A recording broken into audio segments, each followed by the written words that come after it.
닦아야 할 대상이 있단 말이야, 가령. 그러면 나와 대상을 다 부정해버리면 닦아야 할 나도 없고 내가 없는데 닦아야 할 대상이 뭐 있습니까? 없는 거 아니에요. 없는 거. 그게 금강경의 무아상 사상이라. 무아상.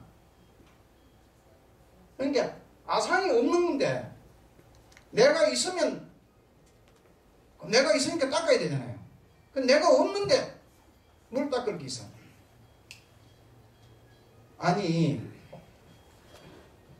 내가 이제 보살님들한테 뭘 좀 나눠줬잖아요. 근데 나눠줬는데 내가 나를 잊어버렸는데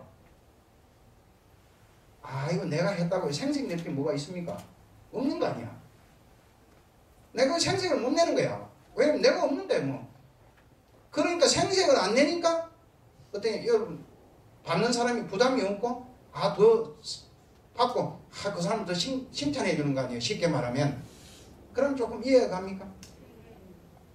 그래서 닦아야 할 대상을 없애버리는 부정하는 걸 통해서 뭘로? 돈으로 진입하는 거예요. 들어가는 거예요. 그래 큰 복을 지려면 좋은 일 하고 자기 생색을 내주면 왜? 내가 없으니까.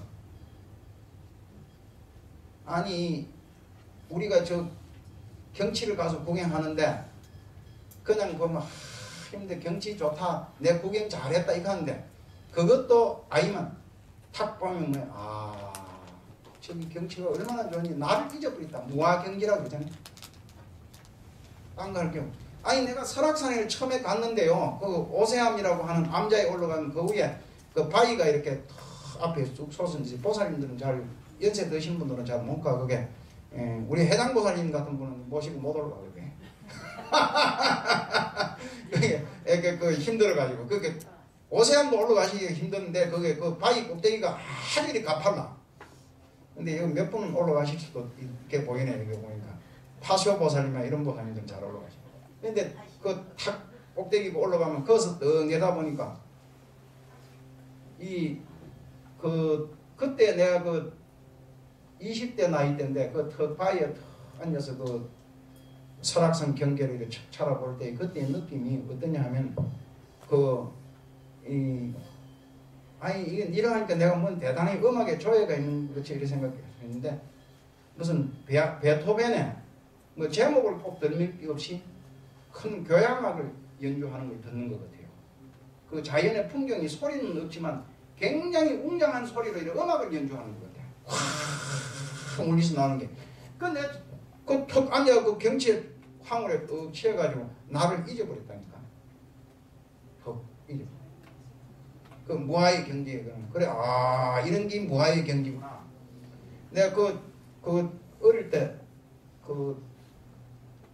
이런 데 그런 경험 해보신 분은 친구 집에 가 만화책을 빌렸어요.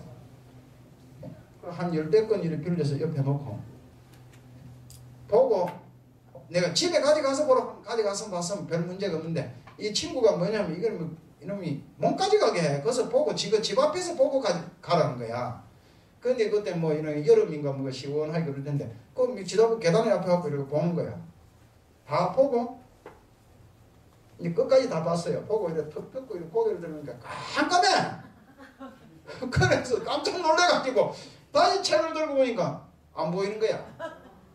그 얼마나 만화에 심취해가지고 주변이 어두워져서 글자가 안 보이는데 내 눈에는 그 만화 그 글자는 보이는 거예요. 그 화면이. 그래 내가 그런 무아에 그 어릴 때 한번 빠져본 그런 경험이 있는데 그래서 쉽게 말하면 그 무아의 경지라는 것이 나가 없는 게 아니고 실제는 나에 대한 이미지를 잃어버리는 그런 것을 무아상이라고 하는데 그러면 뭐냐면 깨달을 보리가 없어져 버리면 닦아서 깨달음의 경지에 가는 게 아니고 깨달음의 경지에 가야 할 자기 대상을 부정해 버리면 어떻게 그냥 그런 의미의 내용이다 이렇게 보시면 돼요. 그래서 보리수도 없고 명령대도 없다. 그런데 어디에 먼지와 때가 감질 것이냐 하는 그 이제 절집안의 대중들이 해능이 지은 개송을 보고 다들 개의하게 여김으로 해능은 방앗간으로 돌아갔다. 오조대사가 문득 해능의 개송을 보시고 바로 큰 뜻을 잘 알고 있음을 알았으나 여러 사람들이 알까 두려워하여 대중에게 말씀하시기를 이 개송도 또한 아직 깨달지 못하였다고 말씀하셨다. 그러니까 그 신수하고는 반대야. 신수는 그 못 들어갔는데 아 이거 좋다고 향을 사르고 이래 하는 거 여기는 그래 안 나오는데 그 이 대목에도 안 나오는데 또 저 덕이 보면 신발을 집신을 벗어갖고 그거 개송을 싹 지워버려요. 오죠. 다른 사람이 알면 큰일 나겠거든. 이거 보니까 엄청나잖아요 그게. 아니 우리가 사상을 철거하는데 우리가 보호사님들도 그렇잖아요. 이건 난 여기에 있으니까 증거가 있으니까 하는데 이런 증거도 없이 내가 느닷없이 닦을 거 없어. 왜? 법이 없는데 뭘 닦아? 이렇게 뿌리면 보호사님들 놀래갖고 쫓아내지. 그럴 거 아니에요. 다른 데는 다 닦으라고 해놨는데 예, 그런 거하고 같은 거예요 이게. 그래 오조 대사께서 밤중 삼경에 해능을 조사당 안으로 불러 건강경을 설법해 주셨다. 해능이 한번 듣고 말 끝에 바로 깨달아서 그날 밤으로 법을 전해받으니 다른 사람들은 아무도 알지 못하였다. 이내 오조대사는 단박에 깨닫는 법과 가사를 전하며 말씀하셨다. 여 위에 이제 그 이름 뭐이고 편전 돈법 급이하시래 이렇게 나와 있네. 그 돈이라고 하는 글자가 그 나와 있는 걸로 이제 돈이라는 겁니다. 번역도 그렇게 해놨네. 그대가 6대 조사가 되었으니 가사로서 신표를 삼아 대대로 이어받아 서로 전하되 법은 마음으로서 마음에 전하여 마땅히 스스로 깨치도록 하여라. 오조대사는 다시 말씀하시기를 해능이여 옛날부터 법을 전함에 있어서 목숨은 신날에 매달린 것과 같으니 옛날부터 이제 법을 전해받는 데는 누구든지 그걸 법을 깨달은 사람이 전해받아야 되는데 세상 사람들이 어디 그렇나? 그러니까 명예만 육조라 하는 명예만 탐해가지고 이제 막 옆에서 그 살인이 일어나고 막 갱년한 거예요 그게. 만약 이곳에 머물면 사람들이 그대를 해칠 것이니 그대는 모름지기 빨리 떠나도록 하여라. 해능이 가사와 법을 받고 밤중에 떠나려 하니 오조 스님께서 몸소 국왕역까지 해능을 전송해 주셨으며 떠날 때 문득 오조께서 당부하시기를 그대는 가서 노력하여라. 법을 가지고 남쪽으로 가되 3년 동안은 이 법을 표류하지 말아라. 어려운 일이 일어나리라. 뒤에 널리 교화하여 미혹한 사람들을 잘 지도하고 마음이 열리면 그대의 깨달음과 다름이 없으리라고 하셨다. 이에 해능은 오조 스님을 하직하고 곧 떠나서 남쪽으로 향하였다. 2달가량 되어서 대유령에 이르렀는데 모르는 곁에 결에 뒤에서 수백 명의 사람들이 쫓아와서 해능을 해치고 가사와 법을 빼앗고자 하다가 반쯤 와서 다들 돌아갔다. 그런데 오직 한 사람만이 돌아가지 않았는데 성은 진이요 이름은 해명이며 선조는 삼품장군으로 성품과 행동이 거칠고 포악하여 바로 고갯마루까지 쫓아 올라와서 덮치려 하였다. 해능이 바로 가사를 돌려주었으나 그는 또한 받으려 하지 않고 제가 일부러 멀리 온 것은 법을 구하며 그 가사는 필요하지 않습니다 하였다. 해능이 고갯마루에서 바로 해명에게 법을 전하니 해명이 법을 듣고 곧 끝에 마음이 열렸으므로 해능은 해명으로 하여금 곧 북쪽으로 돌아가서 사람들을 교화하라고 당부하였다. 해능이 이곳에 와서 머무른 것은 모든 관료 수도인 속인들과 더불어 오랜 세월을 두고 많은 인연이 있어서이다. 본래 가르침은 옛 성인의 정하신 바요 해능 스스로 안 것이 아니니 성인들의 가르침 듣기를 원하는 이는 각기 모름지기 마음을 깨끗이 하여 법을 듣고 나서 스스로 미혹함을 없애어 옛 사람들의 깨달음과 같기를 바랄지니라. 해능대사가 다시 말씀하였다. 선지식들이여, 보리반야의 지혜는 세상 사람들이 본래부터 스스로 지니고 있는 것인데 다만 마음이 미혹하여 능히 스스로 깨달지 못하느니라. 모름지기 큰 선지식의 지도를 구하여 자기의 성품을 보아야 하느니라. 선지식들이여, 깨닫게 되면 바로 이 없는 지혜를 이루니라. 이제 요거를 해서 이제 이게 뭐입니까? 전법 오법전이라고 하는 대목이 이제 끝났어요. 끝났는데 여기서 시간이 뭐 그러고로 조금 지났는데 조금 부연해서 이제 뭐 한 5분 정도는 더 부연 설명을 하고 끝내도록 하겠습니다. 여기에는 이제 다 나오지 않았는데 이제 그 개송을 써놓고 이제 그래 갔는데 이 홍인 스님께서 이제 찾아가 여기는 생략돼 가지고 이제 이렇게 안 나오는데 뒤에는 이제 그 종보본이나 덕이본에는 보면 나오는 게 뭐냐, 찾아가고 그 방아를 찢고 있거든. 그 돌멩이를 등에 쥐고 이제 방아를 찢고 있어요. 그래서 홍인 스님이 물어.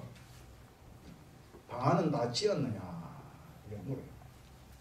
근데 그게 턱 묻는데 방아는 다 찧었느냐? 이래 묻지만 그 실제 방아 찧는 사람한테 방아를 다 찧었냐 묻는 게 평상하게 그냥 묻는 것 같지만 거기에는 있는 게 너 그래 네 수행은 다 됐느냐 이 소리라. 그러니까 예, 방아는 다 찧었으나 아직 키지를 하지 못했습니다. 이래서 그러니까 스님께서 이제 나를 점검을 해 주시오. 방아 다 찢더라도 까불러서 거석을 해야 되잖아요. 그러니까 아 그래? 알았다. 이렇게 하고 아무 말도 없이 그냥 했으면 되는데 그 말 끝에 하니까 이제 그게 통하는 거야. 야구 선수에 그 사인 보내듯이 지팡이로 가지고 방아골을 딱딱딱 3번 두드리고 가셨어. 그 옆에 사람들은 옆에 있더라도 그 무슨 뜻인지 못 알아듣니 그 양반은 아는 거야. 그러니까 이게 딱딱 3번 뜨냐. 그래 알았어. 그러면 퀴즈를 뭐 했다 이거 하니까 알았어 하면 딱딱딱 두드리는 거면 삼경종 치면 절에서는 이제 우리 이 본국사나 이런 데서는 그게 없지만 저 해인사나 이런 큰 절에 가면 삼경, 그러니까 여름이고 겨울이고 밤 9시 딱 되면 삼경종이라는 걸 칩니다. 자, 그 종 치기 전에는 자면 안 돼. 그러니까 막 스님들이 절에 요즘 사람들 절에 놀러 갔다 보면 스님들 땅땅이고 다 9시인데 이러면 9시는 미쳐 어두운 시기도 전인데 다 이불 깔고 자버립니다. 그게 뭐냐 아침 3시 되면 일어나니까 2시 3시 되면 일어나니까 일찍 자고 일찍 일어나는 게 진짜 그 저기야. 요즘 사람들은 12시나 돼서 자는데 뭐 3시 일어나고 하는 거죠. 이제 잘락 하는데 일어나라 한다고 그러는데 그에 갔어. 딱딱 치니까 이제 삼경에 또 찾아가니까 가사로 가지고 이제 문을 또 가르고 방에 들어가니까 불빛이 먼새 나가게 그런 게 상경전이니까 저 조일스님 방에 불 꺼놓고 주무시는구나 이래야 그래 밤새도록 건강경을 읽어주는 거예요. 이렇게 설명해줘요. 건강. 그래 또 듣고 그래 이제 밖에 나와서도 이제 배를 타고 강을 건너서 가는 거예요. 그 강을 건너갈 때도 턱 뭐냐 하면 그래. 자 그게 이쪽에 배를 대놓고 있는데 강 언덕이라는 게 그렇잖아요. 배를 또 해는 스님이 데려다 주고 내가 갑부리면 여러 개 있는데 배가 저쪽에 가 있잖아. 그러면 안 되잖아요. 그러니까 갔다가 다시 원위치로 배를 갖다 놔야 되잖아요. 그럼 두 사람이 타고 가서 한 사람 갑부리고 한 사람이 데리고 갖다 놔야 되잖아요. 그러니까 내가 너를 건너주리라 하면서 그 홍인 스님이 그 배 그 삿대를 잡으니까 아닙니다. 깨닫기 전에는 스님이 저를 건너주시지만 이미 깨달으면 내가 스스로 강을 건너면 형은 썩 건너가셨어. 그 말이 그 주고받는 대화가 심상치 않잖아요. 그 턱 건너가서 하고 이제 도망을 가는 거야. 가는데 여기 이제 해명이라고 하는 스님이 그 해명이라는 그 글자를 또 같이 썼어요. 해명. 예, 그 해명이라는 스님이 장군 집안 대대로 장군 출신 집안이라 그러니까 힘이 뼈가 굵고 힘이 셀 거 아니에요. 그래 한 2달, 3달 도망을 갔는데 그때까지 끝까지 따라왔어. 그 대유령이라는 고개까지 가면서 거기서 이제 하니까 저 앞에 행자는 잠깐 걸음을 멈추라 하면서 막 뛰어. 그때까지 선임이 아니니까 행자 생활하다가 법을 받아갖고 도망을 가는 거니까 이제 그러니까 멈추라 하니까 뭐 그냥 도망가갖고는 그 발이 빠른 사람이 따라오니까 못 가지. 그래. 이 바위가 있어요. 그 바위 위에 바루로 이렇게 턱 하고 어발을 놓고 숨었어. 저 밑에 가시덤불 밑에 이렇게 그리고 숨어 있으니까 이 사람이 그 어발을 가지고 가려고 터는 그 바위에 붙어 안 떨어져. 그때 이 사람이 이게 참 여산 일이 아니구나. 그리고 가시덤불 쪽으로 향해서 절을 하면서 해명이 어발을 탐내서 온 것이 아닙니다. 사실은 법을 듣고자 해서 온 것이니까 행자께서 나오셔서 저에게 법을 설해 주십시오. 이랬어. 그러니까 그때서 이제 슬 털고 가시덤불 속에서 나와가지고 법을 설하시는데 그게 또 참 오묘한 이치의 법을 말씀하시오. 이게 일반 상식을 다 뛰어넘는 겁니다. 아까 내가 그랬잖아요. 어림 규칙을 떼야 돼. 어림 규칙을.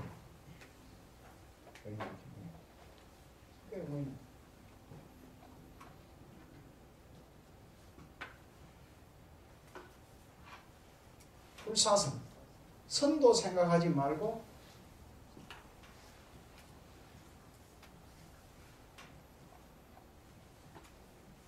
불사하기. 악도 생각하지 말고. 이게 해능 스님의 또 법문 가운데 아주 유명한 거예요. 여기는 안 나왔는데 그게 이제 그 뭐냐면 선이라는 게 대체 뭐냐? 선이라는 게 내가 극단적인 비유를 들어서 볼게요.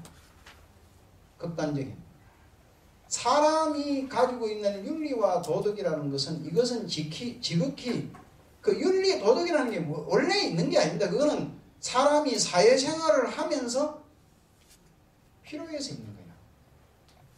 내가 옛날에 그 20대 나이 때 저 박물관 대학에서 하는 저 국립박물관 있죠. 그 국립박물관에서 하는 박물관 대학이라는 데가 있어. 거기에를 내가 댕겼어요. 그 댕기면 거기에 가서 이제 강의를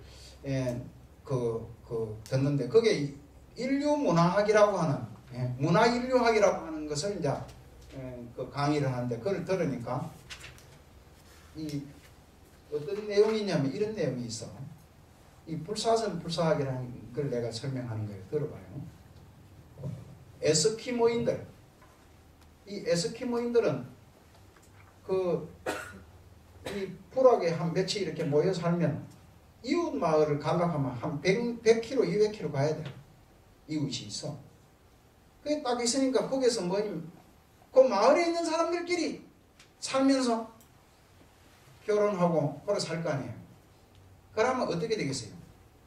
건친혼이 되는 거야. 다 일가 친척인 거야. 저쪽에 뭐 내가 저는 우리 고모 딸을 그 고모 딸하고 또 결혼하고 뭐 저쪽에는 저 이모 딸도 뭐 하고 또 결혼. 이런 식이 되는 거예요. 그러니까 건친혼을 하면은 어떻게 되면 유전자적으로 열등 유전자가 자꾸 이렇게 전해져 가지고 병이 잘 나고 이래 되는 거예요. 그러면 그걸 면하기 위해서 어떻게 하냐? 어떻게 해서 사냥한다고 어떤 나그네가 하나 그 사냥꾼들이 한 2~3명이 그 얼음 패고 방향을 잃어가고 헤매다가 어제 그 마을에 왔거든. 척 오면 제일 먼저 발견한 사람 아니면 스스로 찾아오면 그 마을에서 가장 체력 있는 사람들의 번호를 이렇게 짜르르 매겨갖고 집집마다 오늘 그냥 안 보내주는 거야. 이 사람 그 마을에 들어오면 일단 오늘은 이 집에 가서 자요. 자면서 뭐냐면 그 집에 있는 여인들하고 같이 자는 거예요. 잠자리를 하는 거예요. 또 내일은 또 이 집에 가서 잠자요. 모레는 저 집에 가서 잠자요. 그렇게 하면 그렇게 해서 이제 쭉 동네 한 바퀴 잠자리를 다 하고 이제 떠날 거 아니에요. 그러면 그때 태어난 애는 굉장히 기종하게 생각하는 거예요. 그리고 왜 그러냐 하면 우리 일반 이런 데서 생식으로 생각하면 아니 자기 마누라가 딴 데에서 지나가는 나그네하고 자가지고 아기를 낳았으니 큰일 나는 거 아니에요. 근데 그게 아니야. 그것은 비로소 건친혼이 이루어진 그덕에서 밖에 먼 데 있는 사람의 새로운 유전인자가 온 거야. 우리 마을에. 무슨 말인지 알겠어요? 그러니까 그게 환경이 그래 돼 있으니까 그 새로운 유전인자를 봤으니 굉장히 우린 집에 이제 참 우수한 좋은 인자가 하나 생기는 좋아하는 게 그렇게 태어난 애를 아주 그 마을에는 귀중하게 생각하는 거예요. 왜냐? 우수 종자를 가니까. 장가 갈라 그래가지고 태어나면 애는 장가도 우선적으로 서로 장가 데리고 마누라 저게 처녀 주려고 그러고 처녀도 서로 데리고 가려고 하고 이래 되는 거죠. 반대로 티베트 같은 데는 어떤 식으로 생기냐 하면은 이래 돼 있어요. 티베트 히말라야 산 그 꼭대기 위에 그 열악한 해발 보통 한 3,000m, 4,000m 되는 그 열악한 풀도 잘 안 자라고 나무도 안 그런 데서 사람들이 살잖아요. 그 밭을 일굴 수 있는 땅이 얼마 없어. 농사를 지을 수 있는 땅이. 그게 우리 논농사 이런 거는 생각도 못하고 이 보리 농사를 짓는 거예요, 이제. 그러면 이 밭대기가 내가 이 본국사 마당만한 밭대기가 하나 있는 거야, 이제. 근데 내가 아들을 5명을 낳았거든. 그럼 아들 5명을 다 장가를 보내서 상속을 하려고 그러면 공평하게 상속하려면 본국사 마당만한 땅덩어리를 5조가리를 내야 되잖아요. 그럼 그 5조가리 5분의 1조가리 밭대기를 하나 가져가서 애들이 먹고 살 수가 없는 거야. 죽는 거야. 그렇다고 다른 데 땅을 더 만들 수도 없는 거고, 농사질 땅을. 다른 데는 해봐야 농사가 되질 않으니까. 그러니까 어떻게 하냐. 이 땅을 나눌 수가, 분할할 수가 없어요. 그러니까 어떻게 하냐면 제일 큰 아들을 장가를 딱 보내. 장가를 보내고 둘째 아들이 크잖아. 성장하면 다시 저거 형수와 결혼시키는 거야. 일반 상식으로 생각이 안 되죠. 그래서 여자 하나를 이 집에 데리고 오면 형제가 3명이면 3명이 같이 한 여자를 데리고 사는 거야. 그래 거기서 애가 나오잖아요. 이제 나오면 자기들끼리는 아는 거야. 이건 동생 애다 이렇게 했는데, 그렇다고 호적은 그 위에 제일 큰 아들한테만 아버지고 나머지는 다 작은 아버지야. 그렇게 하고, 그런데도 그러면 아들이 5명이나 되는데 하나만 마누라 하나 딱 얻어가지고 그렇게 딱 살면은, 그러면 5명이 다 한마늘 하는 건 부족하잖아요. 그러면 어떻게 하냐. 2 사람은 저걸 가서 스님 되어버려요. 출가를 시켜요. 그 티베트는 그 밀교라고 하는 그 특이한 형태의 불교가 굉장히 발달되고, 그 나라의 통치 스타일도 그 달라이라 말하고 우리 그래서 하잖아요. 달마이 성하, 남아 성하 이러잖아요. 그런 사람들은 뭐냐 하면 그냥 스님이 아니고 그 티베트의 상징적인 왕이에요. 그 왕인데, 내가 왕인데 스님을 왕으로 모시는 거예요. 권력 싸움을 하면 그 열악한 환경 속에서 전멸해버리고 안 되거든. 그 인구가 한번 소멸하면 다시 복구시키기가 아주 어렵고 이래 되니까 전쟁 것들을 싫어하는 거예요. 그 평화롭게 사는 거죠. 그러니까 어떻게 하냐면 왕을 권력 싸움을 안 하고 순차적으로 왕위 계승을 할 수 있는 방법을 찾은 게 어떻게 하냐면 이래. 내가 왕인데 결혼 안 하고 스님이야. 그 아가 없잖아요. 그 내가 죽거든. 죽으면 나하고 그 섭정으로 왕이 아닌 사람이 섭정을 하고 있고, 내가 죽어서 환생하고 왔다고 저쪽에 어디 찾아다니고 애를 하나 찾아. 그래갖고 그게 환생해서 온 사람을 다시 길러서 그 사람이 또 왕이 되는 거야. 그러니까 왕이 다른 사람한테 정해진 게 한 사람으로 쫙 내려오는 거야, 계속. 그게 문화 인류학상으로. 그러니까 우리가 지금 현재 하면 도덕이라는 게 얼마나 허술하고 웃기는 거예요. 뭐 어디 가서 뭐 우리나라도 그러면 그런 게 없었느냐? 그렇지는 않습니다. 신라 시대 때 때는 마복자라고 하는 제도가 있어요. 마복자. 이 마복자가 그 비슷한 제도야. 이게 내가 한 여자와 결혼을 했잖아요. 결혼해서 사는데 이 여자가 어떻게 내가 밖에 뭐 전쟁 때 나갔더니 뭐 어떤 해고 잠시 비웠든지 아니면 그렇지 않은 상황으로 어떤 게 나가서 바람을 피하고 딴 남자하고 해가지고 애기를 하나 또 낳았어. 그럼 그 애기를 내가 딴 데가 바람 피고 해서 한 이래 안 해요.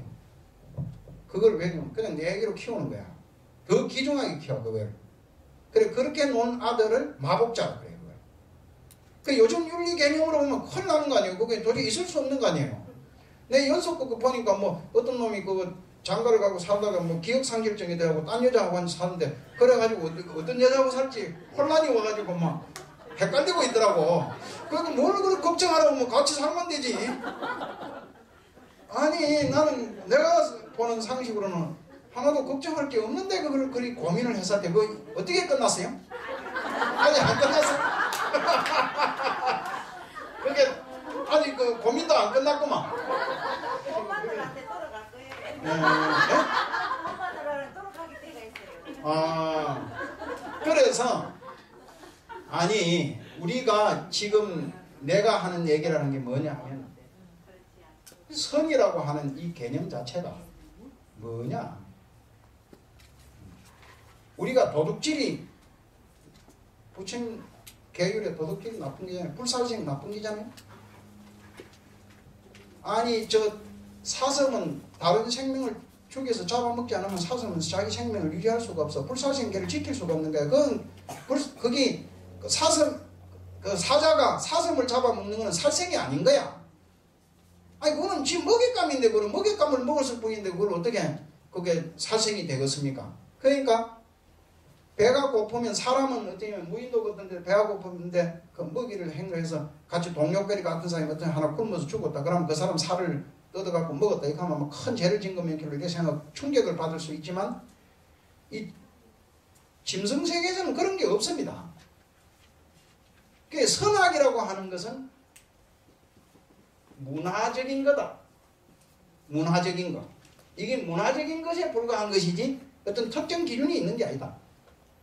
인류 사회의 질서와 그렇다고 그러면 이걸 광무시하면 큰일 나는 거 아니에요.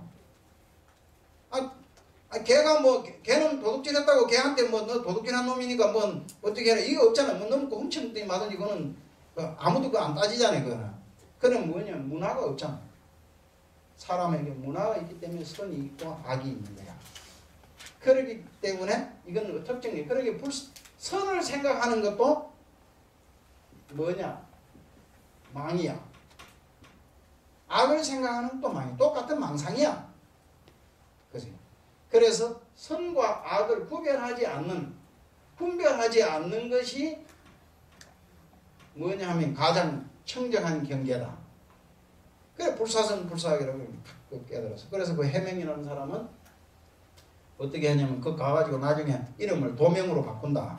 왜냐하면 자기 육조 해능선사도 지혜해자 해능 그 지는 해명 그러니까 그 서성과 이름이 돌림자가 돼서는 안 되겠다. 그래가지고 도명으로 바꿨다. 뭐 그런 구절이 이제 나와요. 나와서 그것을 하고 그래 이제 그 뒤에도 뭐 다음번에도 또 이제 좀 감차전 여기가 있어서 얘기를 하는 걸로 하고 이런 게 그 아까 얘기했듯이 그 하나의 우리가 뭐 그 인류 문명사적으로 윤리니 도덕이니 하는 거 이런 거라든 그거 외에도 종교가 제시하는 뭔 그 일종의 하나의 프로그램이 그 우리가 철학적으로 접근해 보면 그 자체가 상당히 허구성이 강한 것이다. 허구성이. 그래서 우리는 거기에 순종을 강요받고 있는 것이다. 순종을. 그런 식의 내용을 말씀을 좀 드렸습니다. 끝입니다.